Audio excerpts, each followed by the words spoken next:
Ada satu doa pendek yang diajarkan Allah melalui Al-Quran kepada kita semua. Doa pendek ini merefleksikan tujuan hidup kita sebagai seorang muslim, sehingga seringkali orang menyebut doa ini sebagai doa sapu jagat, yaitu Rabbana atina fid dunya hasanah wa fil akhirati hasanah wa qina adzabannar.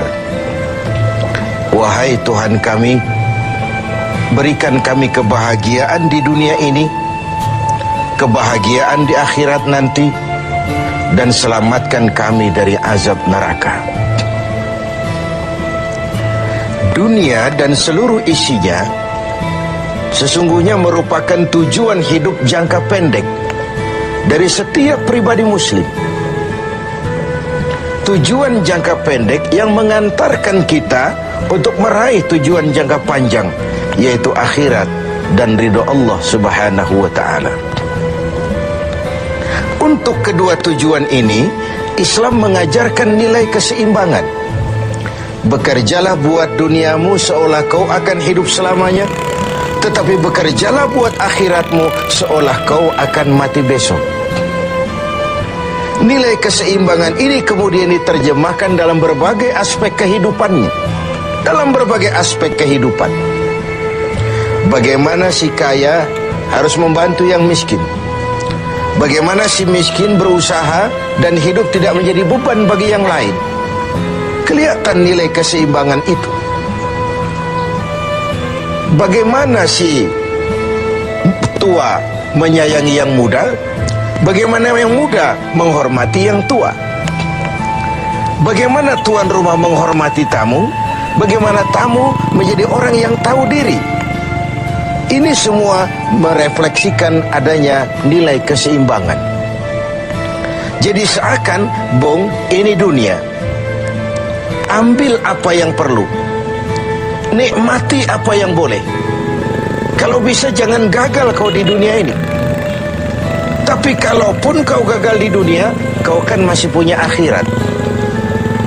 Inilah sumber optimisme kehidupan seorang muslim. Dia tidak boleh gagal kalau bisa di dunia ini, tapi kalaupun gagal, kau masih punya akhirat. Karena kau punya akhirat, caramu mencapai dunia ini diwarnai oleh keyakinan terhadap adanya akhirat nanti. Ini yang menyebabkan seorang muslim berbeda dengan yang lain, dan dia tidak terjebak menghalalkan sebuah cara untuk mencapai satu tujuan. Keyakinan adanya akhirat melahirkan etika dalam kehidupan seorang muslim pada cara bagaimana dia mencapai dunia ini. Dia tidak terjebak menghalalkan cara. Dunia ini tujuan jangka pendek. Ambil apa yang perlu, nikmati apa yang boleh, tapi jangan membuat cacat akhiratmu karenanya. Inilah yang membedakan kita dengan yang lain. Iya sih, saya kepengen kaya, tapi kalau korupsi, akhirat saya bagaimana nanti? Iyalah, saya kepengen naik pangkat, tinggi jabatan, tapi kalau fitnah orang, hantam kiri sikat kanan, teman jadi lawan, lawan pun jadi teman, akhirat saya bagaimana nanti? Ini melahirkan etika pada tata cara mencapai kehidupan dunia, tidak terjebak menghalalkan segala cara untuk mencapai sebuah tujuan. Karena apa? Tidak satu perbuatan dunia yang bagaimanapun kecilnya yang tidak akan berakibat akhirat. Raih duniamu, ambil apa yang perlu, nikmati apa yang boleh, tapi pada sisi lain jaga jangan sampai dia membuat cacat di akhirat nanti. Seorang muslim yang baik tentu yang pandai meraih dua tujuan ini, mencapai fid dunya hasanah wa fil akhirati hasanah. Sementara Rasul pernah mengajarkan, bukan orang yang terbaik dari kamu orang yang hanya mengejar dunia dengan menyia-nyiakan akhiratnya. Seperti juga bukan orang yang terbaik yang mengutamakan akhirat dengan menyia-nyiakan dunianya. Tapi orang yang terbaik man jama'akuma, orang yang pandai mengkombin antara keperluan dunia dan kepentingan akhirat nanti. Nah, untuk mencapai tujuan ini, tujuan dunia sebagai tujuan jangka pendek bisa dicapai dengan ilmu, dengan sains, dengan pengalaman, dengan nasib. Makin banyak ilmu, makin mudah meraih dunia. Makin syarat kita dengan pengalaman, makin mudah meraih dunia. Atau karena faktor nasib, lalu kita bisa meraih dunia. Sementara akhirat hanya bisa diraih dengan prestasi ibadah kepada Allah Subhanahu wa ta'ala. Prestasi ibadah. Jadi dunia kita capai dengan prestasi ilmu, prestasi pengalaman, atau karena faktor nasib. Akhirat kita capai hanya dengan prestasi ibadah kepada Allah Subhanahu wa ta'ala. Kalaupun ada efek dunianya dari sholat kita, dari puasa kita, dari haji kita, dari zakat kita, itu sekedar side effect. Tapi sasaran utama adalah akhirat dan ridho Allah.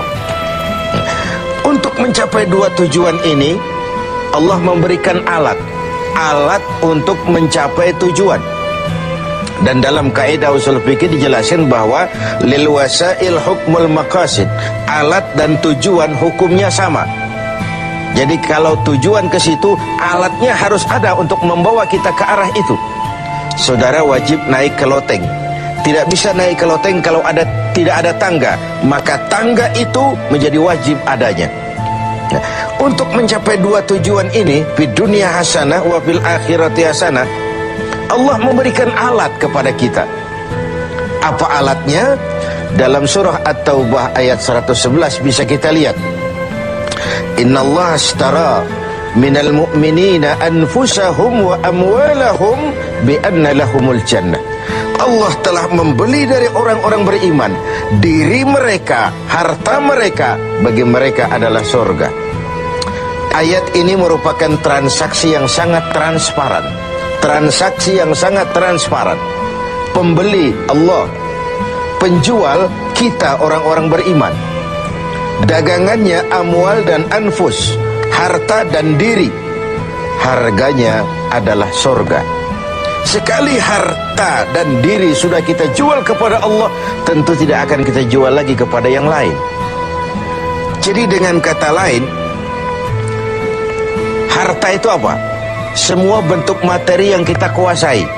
Uang, tanah, kebun, pabrik, dan sebagainya. Lalu yang dimaksud dengan anfus, diri itu apa? Semua kekayaan yang ada dalam pribadi kita. Konsep, pikiran, ide, wewenang, jabatan, kemampuan, skill, itu semua anfus. Untuk tujuan jangka pendek, harta dan diri harus jadi rahmah bagi lingkungan.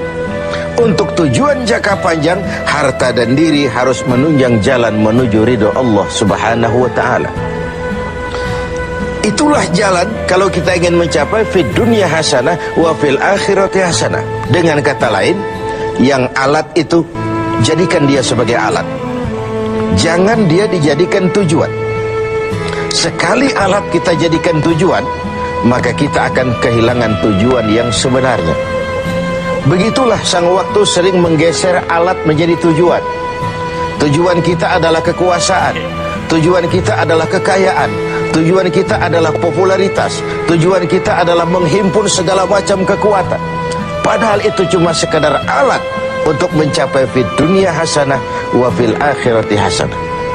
Kalau alat kita jadikan tujuan, kita akan kehilangan tujuan yang sebenarnya. Dan akhirnya kita akan terjerat kepada fata morgana.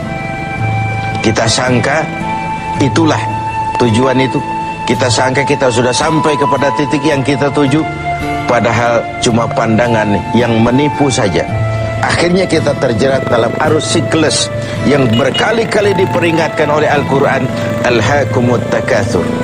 Kamu telah celaka lantaran berlomba-lomba menjadikan alat sebagai tujuan.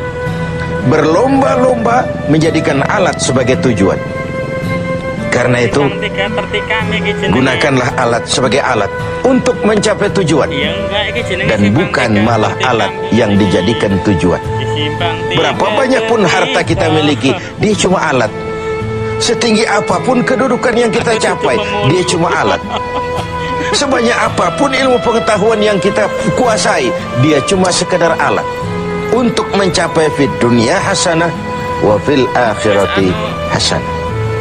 Dengan puasa Ramadan kita harapkan menjadi laboratorium rohani yang membina nilai-nilai keseimbangan. Sebab kalau tidak ada nilai keseimbangan, akan pincanglah gaya hidup kita. Tidak mustahil kita terjebak pada materialisme, hedonisme yang pada akhirnya lagi-lagi mengantarkan kita kepada fata morgana. Semoga ibadah puasa makin menyadarkan kita untuk memperalat yang memang alat dan menjadikan tujuan yang memang tujuan untuk mencapai fid dunia hasanah wa fil akhirat